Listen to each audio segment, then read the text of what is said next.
بسم اللہ الرحمن الرحیم۔ حضرات محترم، میرے بھائی بہنوں اور بیٹیوں، میں دعا مانگنے کا، خدا سے مانگنے کا ڈھنگ اور طریقہ بتلا رہا ہوں۔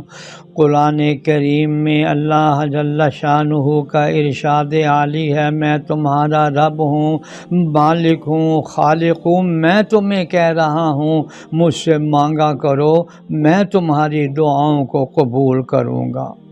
حضرات انبیاء علیہم السلام حقیقت میں حق تعالیٰ کی شان خالقیت کو پوری طرح سمجھتے ہیں۔ وہ مانگتے بھی ہیں تو اللہ تعالیٰ ہی سے مانگتے ہیں، فریاد بھی کرتے ہیں تو اللہ تعالیٰ ہی سے کرتے ہیں، کسی مصیبت کی شکایت بھی کرتے ہیں تو دربار خداوندی ہی میں کرتے ہیں، ہر چیز میں اللہ تعالیٰ ہی سے رجوع کرتے ہیں۔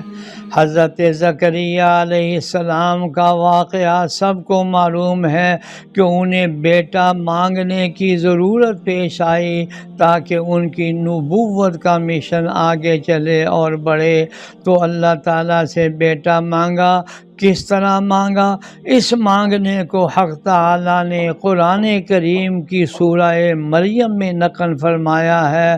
دراصل مانگنا بھی ہر کسی کا کام نہیں، مانگنے کا ڈھنگ بھی حقیقتاً انبیاء علیہم السلام ہی سے سیکھنا چاہیے۔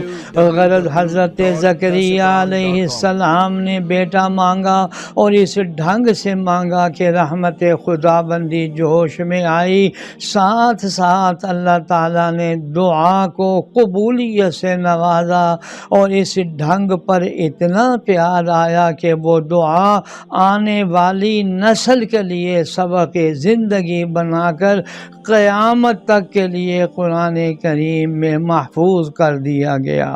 واقعی اس طرح سے مانگنے سے ان کا حق تھا اور وہ ادا ہوا، دوسرے اس طرح کوئی سوچ بھی نہیں سکتا تھا۔ قرآن میں فرمایا اذ نادى ربہ نداء خفیا، سورہ مریم کی یہ آیت پڑھی میں نے، یعنی اس وقت کو یاد کرو جب کہ حضرت زکریا علیہ السلام نے چپ کے اپنے دل میں اللہ تعالیٰ سے مانگنا شروع کیا اور اولاد طلب کی۔ اللہ تعالیٰ نے یہ سننا تھا اور اس کی خبر بھی اللہ جل شانہ کو معلوم ہوئی، تو معلوم ہوا کہ مانگنے کا پہلا ادب یہ ہے کہ زیادہ چلا کر نہ مانگے۔